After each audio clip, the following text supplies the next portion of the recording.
আমাদের এই কুন্ডু ব্লকে সবাইকে স্বাগতম বন্ধুরা, কেমন আছো? নিশ্চয়ই তোমরা ভালো আছো। চলো, আজকের আমি তোমাদের একটা নতুন রেসিপি নিয়ে চলে এসেছি। তার নাম কি বলো তো? চিংড়ি মাছের বাটি চচ্চড়ি। হ্যাঁ, দেখো কিভাবে হয়। তো আমি চিংড়ি মাছটা ধুয়ে ভালো করে পরিষ্কার করে নিয়েছি, খোসা টোসা ভালো করে ছাড়িয়ে নিয়েছি। নিয়ে ওর মধ্যে একটু লবণ, একটু হলুদ আর একটু সর্ষের তেল মাখিয়ে রেখেছিলাম। এই কিছুক্ষণের জন্য মাখিয়ে রেখেছি, 10 থেকে 15 মিনিট মাখিয়ে রাখলেই হবে। ঠিক আছে। তো তারপর এটাকে একটা অ্যালুমিনিয়ামের বাটির মধ্যেই 400 গ্রামের মতো চিংড়ি আছে। তো এরপর দেখো, ওই যে টমেটো পেস্ট নিয়েছি, আর আদা বাটা, রসুন বাটা, পেঁয়াজ বাটা, একটু লঙ্কা গুঁড়ো, লেবুর রস, এগুলো সবগুলো উপকরণ দিয়ে আমি, আর সর্ষের তেল, হ্যাঁ, এই সবগুলো উপকরণ দিয়ে কি করব, আমরা এটাকে ভালো করে মাখিয়ে নেব। ঠিক আছে। এই যে চিংড়ি মাছ চলে এসেছে, এবার এর মধ্যেই কি করব, তোমার সব উপকরণগুলো দিয়ে দেবো একে একে। তো কি কি দিচ্ছি দেখো। তোমার এই রসুন বাটা দিলাম, 2 চামচের মতো রসুন বাটা আছে। আর 400 গ্রাম চিংড়ি তো 2 চামচ রসুন বাটা দিলেই হবে। 1 চামচ আদা বাটা, আর 2টো মিডিয়াম সাইজের পেঁয়াজ আছে। হ্যাঁ, 2টো মিডিয়াম সাইজের পেঁয়াজ একটু ভালো করে পেস্ট করে নিয়েছি।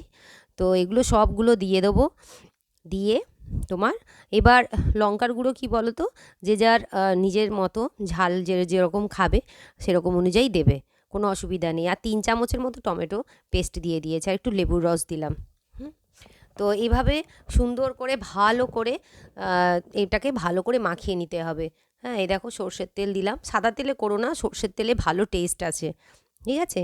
তো এক একটা জিনিস এক এক রকমের হয়, তো সর্ষের তেলের মধ্যে খুব সর্ষের তেল দিলে খুব ভালো টেস্ট হবে।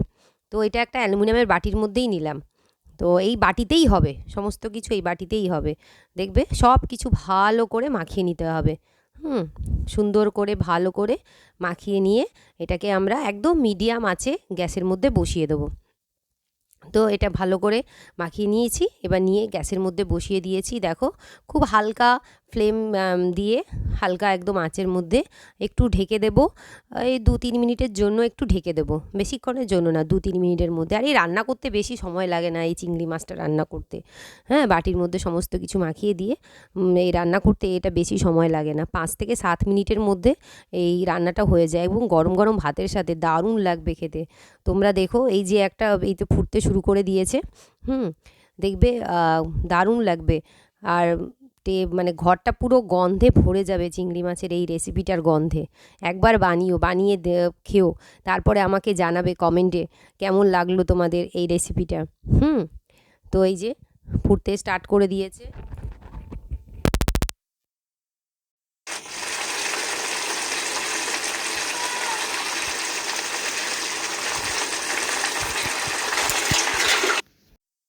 দেখো ফুটছে, আর এই ঢাকাটা সরিয়ে দিয়েছি। এবার আস্তে আস্তে একটু করে নাড়তে হবে।